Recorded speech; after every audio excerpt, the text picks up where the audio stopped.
I'm Claire Whitmore, and at 27, I learned that the people who raised you can look you in the eye while erasing everything the person who loved you most left behind. My grandmother died on a Tuesday in March. By Thursday afternoon, my parents had transferred $187,000 from her account into theirs.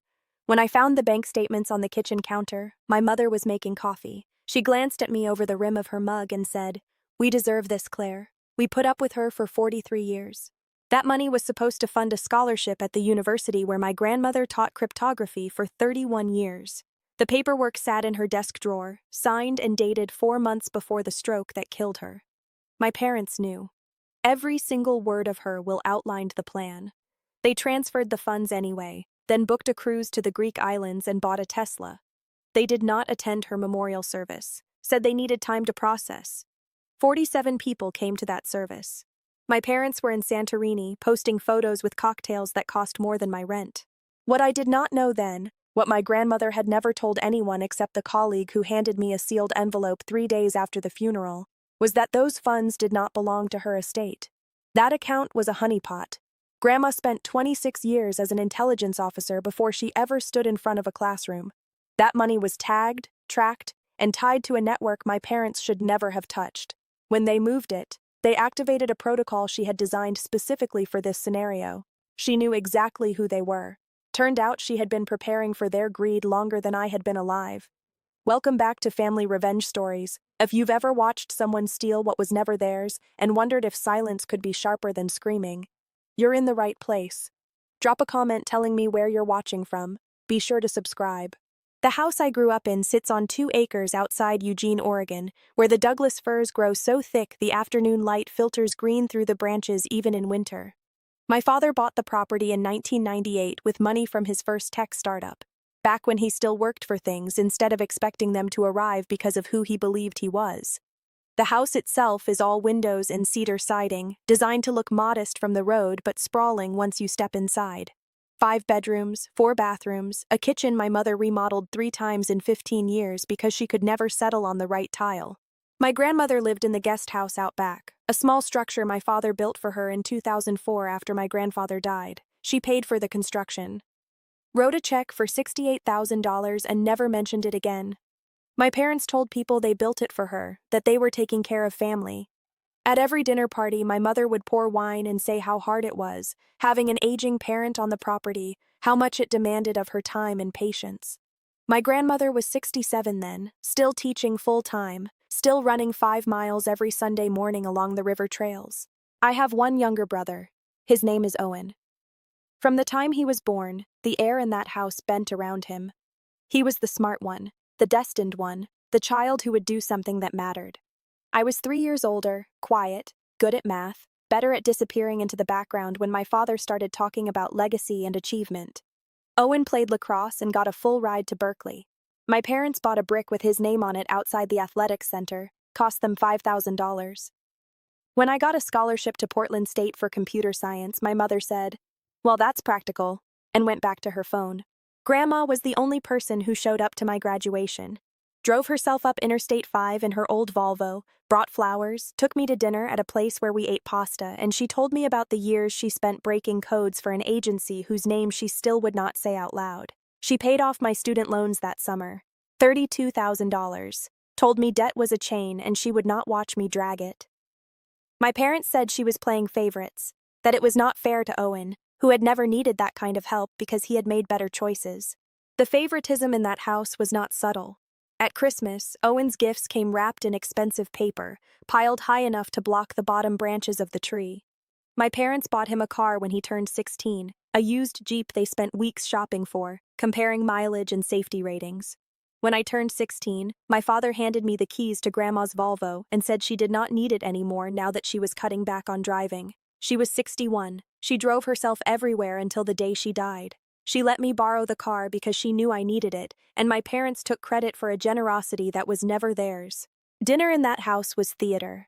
My mother cooked elaborately, recipes from magazines she displayed on the counter so guests could see the titles.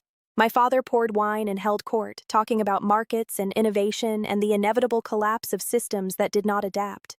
Owen, when he bothered to come home, would talk about his work at a firm in San Francisco where he did something with data models that my parents praised like he had discovered fire.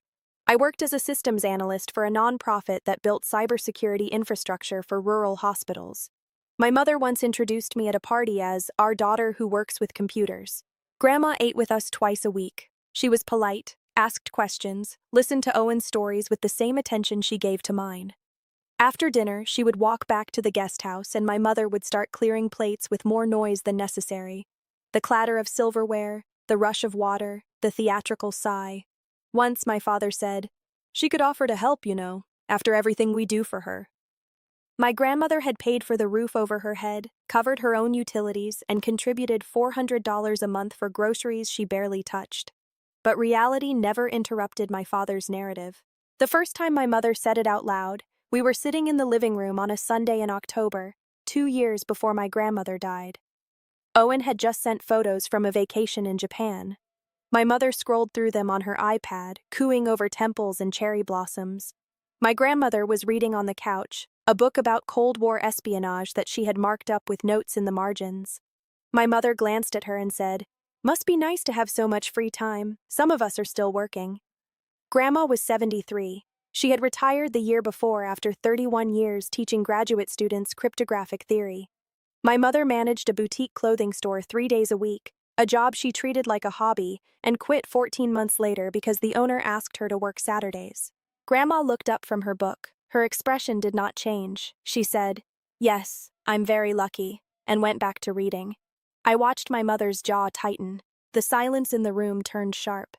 My father broke it by asking if anyone wanted coffee, his voice too loud, too jovial. Nothing was resolved. The insult just hung there, added to the pile. The second time, I was there alone. It was a Saturday in February, raining the way it does in Oregon, where the sky turns the color of wet concrete and stays that way for weeks. I had driven down from Portland to help my grandmother organize her files. She was preparing a syllabus for a guest lecture series, and she wanted someone to double-check her citations. We worked in her small living room, papers spread across the coffee table, the sound of rain on the roof turning everything quiet and focused. My mother came to the door just after noon, did not knock, just opened it and walked in, holding a casserole dish covered in foil. She set it on the kitchen counter and said, "I made extra. Thought you might need a real meal for once."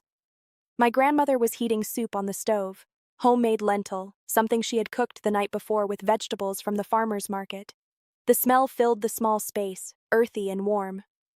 "That's very thoughtful," Grandma said. Her voice was even, unreactive. "Would you like to join us for lunch?" My mother glanced at the pot on the stove, then at the papers on the table. Her mouth pulled into something that was not quite a smile. "I can see you're busy," she said. "Important academic work, I'm sure. Must be exhausting, all this thinking." She left before either of us could respond. The casserole sat on the counter for 3 days before my grandmother finally put it in the freezer. We never ate it. I remember the way Grandma's hands did not shake when she went back to her citations, the way she underlined a sentence in blue ink and said, "Clause 3 needs a secondary source," as if nothing had happened. I wanted to scream. She just kept working. The third time was worse. My parents hosted a barbecue in July, one of those summer gatherings where my father grilled salmon and my mother set out platters of fruit cut into shapes that took her hours. 32 people came, neighbors, colleagues, a few of Owen's friends who were in town. My grandmother brought a tray of her lemon bars, a recipe she had perfected over decades. People loved them, always had. She set the tray on the dessert table next to a store-bought cake my mother had arranged on a crystal stand. I was refilling the cooler with ice when I heard my mother's voice carry across the yard. She was talking to a neighbor, a woman named Diane who taught at the same university where my grandmother used to work. My mother's voice had that performative warmth, the tone she used when she wanted an audience. "It's just hard, my mother said.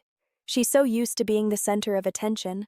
All those years in the classroom, now she's just here, and I think she struggles with not being important anymore." My grandmother was 10 feet away, sitting in a lawn chair with a glass of iced tea, talking to someone's husband about hiking trails. She heard it. I know she did because her hand paused for just a second before she lifted the glass to her lips.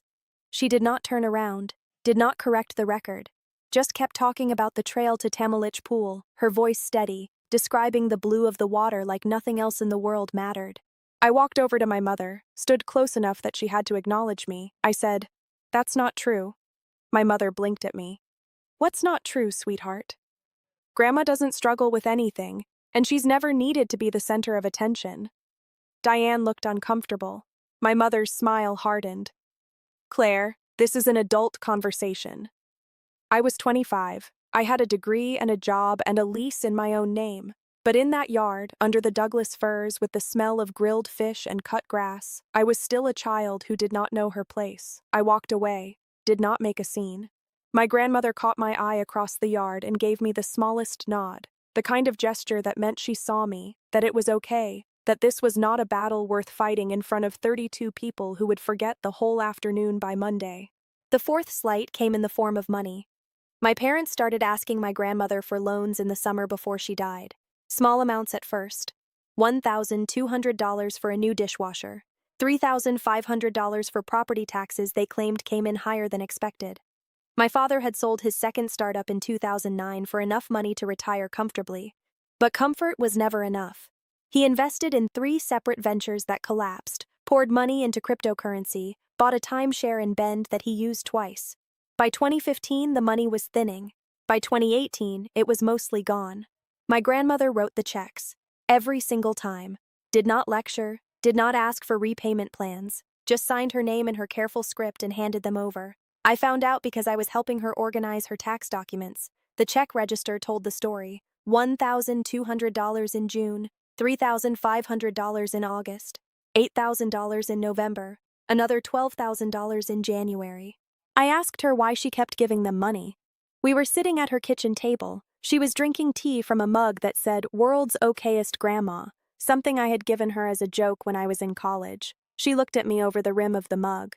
"Because if I don't, they'll find someone else to take it from. At least this way I know where it's going." "They never pay you back," I said. "I know. They act like you owe them." "I know that too." Her voice was not bitter, just factual. The same tone she used when explaining encryption algorithms or the failure points in outdated security systems. She saw the situation clearly. She had calculated the outcomes. This was the choice that cost her the least in ways that mattered. The fifth slight, the one that crossed the line, happened 3 weeks before she died. My parents asked her to take out a home equity line of credit. They sat her down in the main house, in the living room with the vaulted ceilings and the view of the trees. My father did most of the talking. He had a folder with printed spreadsheets, a presentation he had clearly rehearsed. "We're looking at an investment opportunity," he said. "Ground floor. A company developing vertical farming technology. The returns could be substantial." My grandmother sat in the chair by the window. She was 79, thinner than she had been the year before, moving a little slower. But her mind was sharp as it had ever been. She listened to the whole pitch, nodded in the right places. When my father finished, she said, "How much are you asking for?" $75,000, my mother said. "We'd pay you back within 2 years, with interest." My grandmother folded her hands in her lap. "No." The room went quiet. My father blinked like he had misheard. "It's a good investment, Mom. I've done the research." "I'm sure you have." "The answer is still no." My mother leaned forward. Her voice took on that edge, the one that came out when she did not get her way. "We've given you a home for 15 years. We've taken care of you. This is a chance for you to help us for once." "You've charged me rent," my grandmother said. "You've borrowed $47,000 in the last 3 years and repaid none of it. I've been grateful for the proximity to family, but I've paid my way." My father's face flushed. He closed the folder. "So that's it. After everything we've done." "I've made my decision," my grandmother said. She stood up, smoothed her skirt, and walked out of the house. I know this because I was there. I had driven down to bring her groceries, arrived just as the meeting was ending. I stood in the hallway and heard every word. Watched her walk past me with her head up, her face calm. She touched my arm as she passed, did not say anything, did not need to. That night, my mother called me. I was back in Portland, heating up leftovers in my apartment. She did not ask how I was, just launched in. "Your grandmother is being selfish," she said. "We've sacrificed so much for her, and she can't do this one thing." I put the phone on speaker, kept stirring the pasta on the stove. She doesn't owe you her house. She owes us respect. We're her family. So am I said, and so is she. My mother made a noise that was half laugh, half sigh. You always take her side. You don't see how hard this is for us. She hung up before I could answer. I stood in my kitchen, the smell of reheated marinara filling the small space, and felt something settle in my chest. Not anger, something colder. The understanding that this would not end with an apology or a boundary respected. It would end when there was nothing left to take. My grandmother had the stroke on a Tuesday morning in March. She was working in her garden, planting peas in the early spring cold. A neighbor found her an hour later. By the time I got to the hospital, she was gone. The doctor said it was fast, painless. One moment she was kneeling in the dirt, and the next her brain simply stopped sending the signals that kept her alive. She was 79 years old. She had outlived my grandfather by 16 years and spent most of them alone, competent, and unafraid. My parents arrived at the hospital 20 minutes after I did. My mother cried loudly in the hallway. My father made phone calls, his voice low and serious, the tone of a man managing a crisis. Owen flew in from San Francisco that night. We met at the house, the big house with the windows and the cedar siding, and my mother made coffee no one drank. The funeral was the following Monday. My grandmother had left instructions. She wanted to be cremated. No service, just a small memorial at the university where anyone who wanted to say something could speak. My parents did not argue with the plan, but they did not help either. I organized everything, contacted the university, reserved the room, wrote the obituary, chose the photo that ran in the paper. Owen said he would write something to read aloud. He did not. On the day of the memorial, he sent a text saying he could not make it, that grief was too hard, that he needed space to process. 47 people came, colleagues, former students, a few neighbors. A woman I did not recognize stood up and talked about the way my grandmother had changed her life, had seen potential no one else noticed, had written a letter of recommendation that opened doors. A man in his 60s described her patience, the way she could explain complex systems in language that made sense, that never made you feel stupid for asking. I spoke last, kept it short, said she was the kindest person I had ever known and the strongest, and that I would miss her every single day. My parents were in Greece. They posted a photo on Facebook that afternoon. My mother in a white dress, my father holding a glass of wine, the Aegean blue behind them. The caption said, "Taking time to heal and remember." 63 people liked it. I went back to the house that Wednesday to start going through my grandmother's things. The guest house still smelled like her, lavender and old books and the faint scent of the tea she drank every morning. Her desk was organized, files labeled, everything in its place. I found the scholarship paperwork in the top drawer. 4 months old, signed and notarized. The plan was clear. $187,000 from her savings account, placed in a trust, distributed annually to a graduate student studying cybersecurity. The university had already agreed. All that was left was the transfer. I took the papers to the main house. My mother was in the kitchen, scrolling on her phone. I set the documents on the counter in front of her. Grandma wanted this money to go to the university, I said, for a scholarship. My mother glanced at the papers, did not pick them up. We'll take care of it. When? When we're ready, Claire. We just lost her. We need time. I wanted to say that they had not lost anything, that loss required presence, and they had been on a different continent. But I did not, just nodded and left the papers there. 2 days later, I got a notification from the estate account. I was listed as a secondary contact, something my grandmother had set up years earlier. The notification showed a transfer. $187,000 moved from her savings into an account under my parents' names. The transaction was dated Thursday, 2 days after she died. I called my mother. She answered on the third ring, her voice distracted. "Did you transfer Grandma's money?" I asked. A pause. Then, "We're the executors of the estate, Claire. We're managing the funds." "Managing them into your personal account?" "We deserve this." Her voice sharpened. "Do you have any idea what it cost us, having her here all those years? The time, the energy, the emotional labor?" I stood in my apartment, looking out at the gray Portland sky, the rain starting to streak the windows. My hands were steady. My voice did not rise. "She paid you rent," She paid for her own house. You borrowed almost $50,000 from her and never paid it back. That's not how family works. You wouldn't understand. You were always her favorite. You didn't see how hard it was for us. I heard my father's voice in the background. Then my mother said, "We have to go. We'll talk about this when you're calmer." She hung up. I was calm, completely. That was the problem. I did not call back, did not drive to Eugene and confront them in person, did not post on social media or send an angry email. I sat on my couch in the apartment I rented with money I earned, and I made a decision that had nothing to do with rage and everything to do with clarity. The envelope arrived the next day. Plain manila, no return address. Inside was a single sheet of paper and a key. The paper had my grandmother's handwriting, just a few lines. "Claire, if you're reading this, I'm gone and your parents have done exactly what I knew they would. The key opens the safe deposit box at Columbia Bank, box 447. Inside you'll find a phone and instructions. I need you to follow them exactly. Trust me one more time. I love you. G." The bank was 4 blocks from my apartment.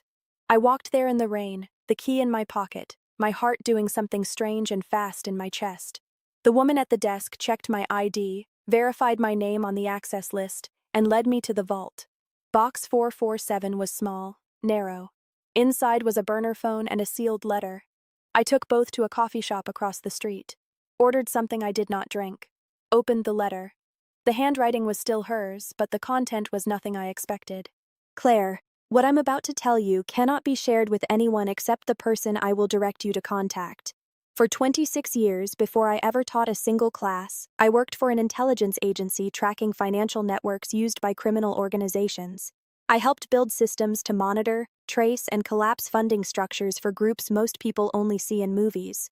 When I retired, I maintained certain protocols, some as a consultant, some as insurance. 3 years ago, I became aware that your father was making increasingly desperate financial decisions. I knew his history. I knew your mother's entitlement. I knew that when I died, they would take everything they could, so I set a trap. The account they just emptied was not my retirement savings. It was a monitored account containing funds traced to a cartel operation I helped dismantle in 2004. Those funds were placed in a dormant account under my name as part of a long-term tracking protocol. The money is tagged. Every dollar has a digital fingerprint. The moment anyone transfers those funds, the movement is logged by systems that do not belong to any government you know by name. Your parents now possess money that belongs to people who do not forgive theft. The systems tracking that money have already flagged the transfer. The people who own it will follow the trail. They are efficient. They do not involve law enforcement. They recover what is theirs.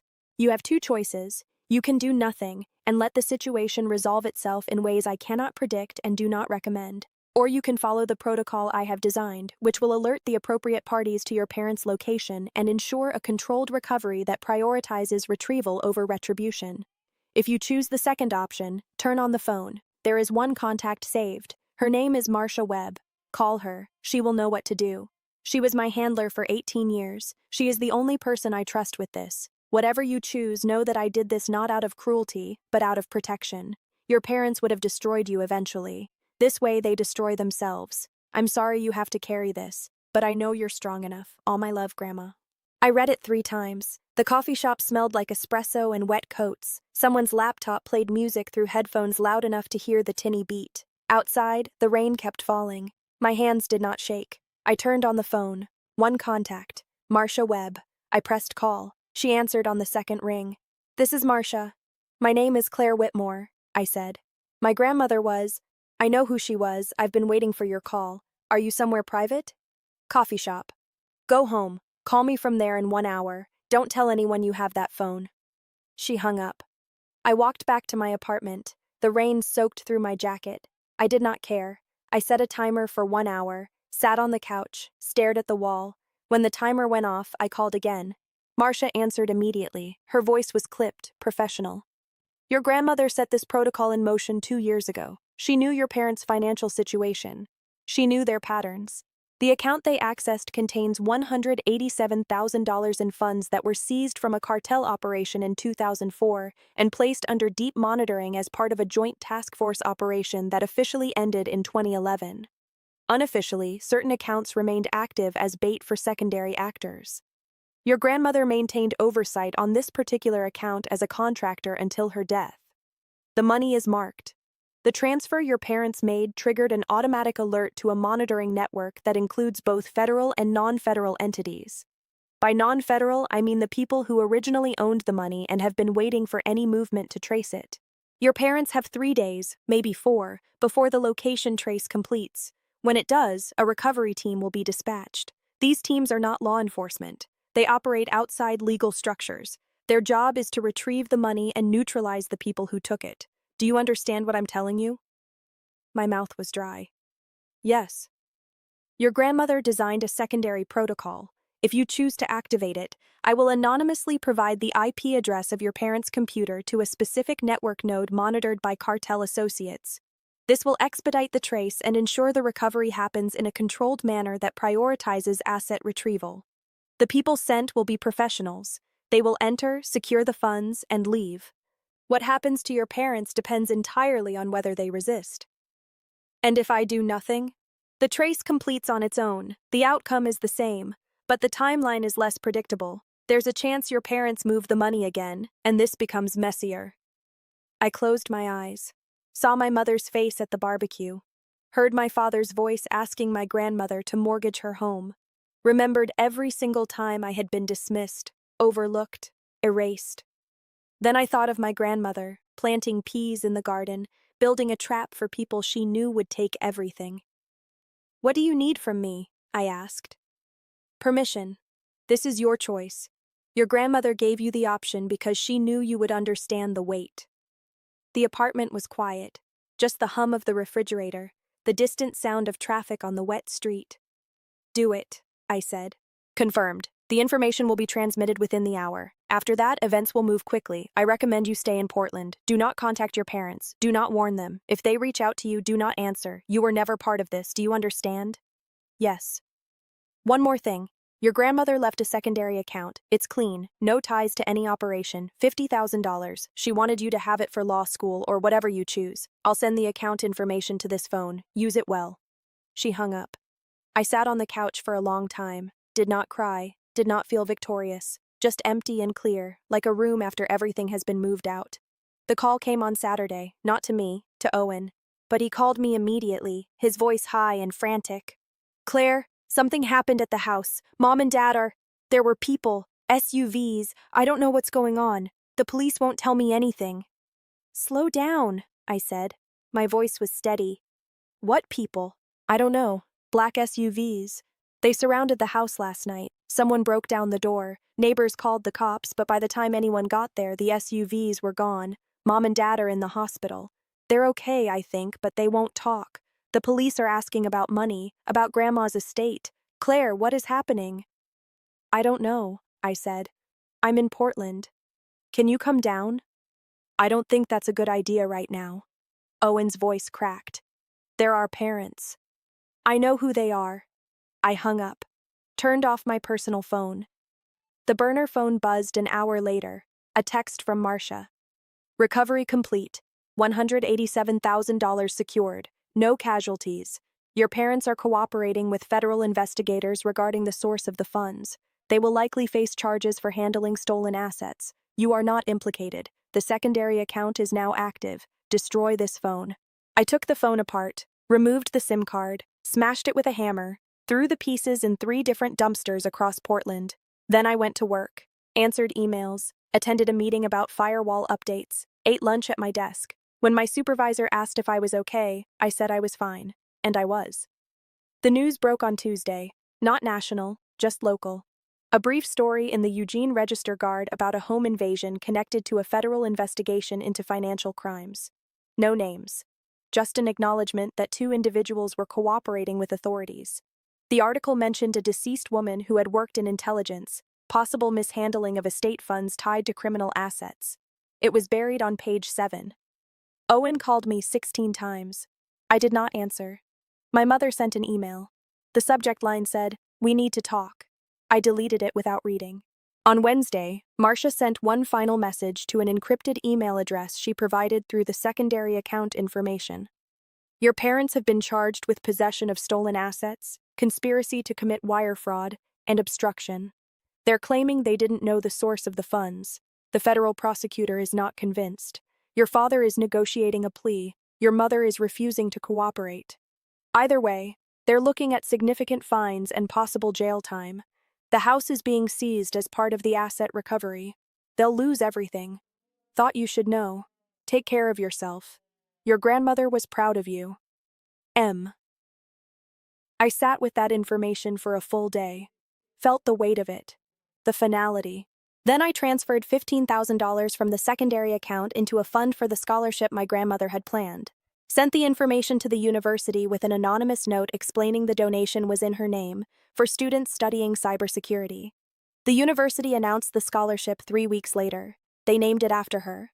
The first award went to a 23-year-old woman from Medford who wanted to build systems to protect hospitals from ransomware attacks.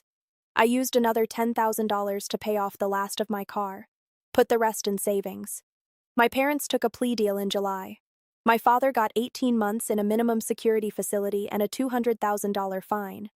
My mother got probation and community service because she convinced the prosecutor that she had trusted my father's judgment, that she was a victim of his decisions. She sold that story well. She always did. Owen stopped calling after the sentencing, sent one text.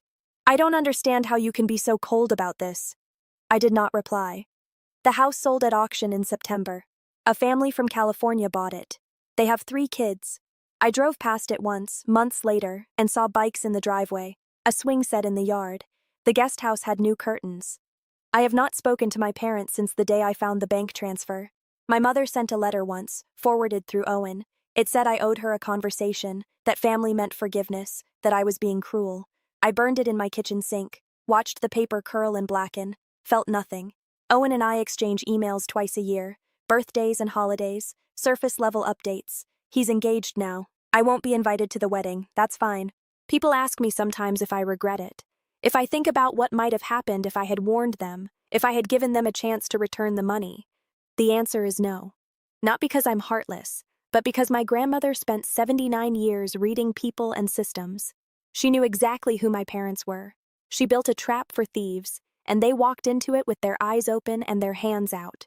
What I lost was a family that never treated me like I belonged. What I gained was clarity.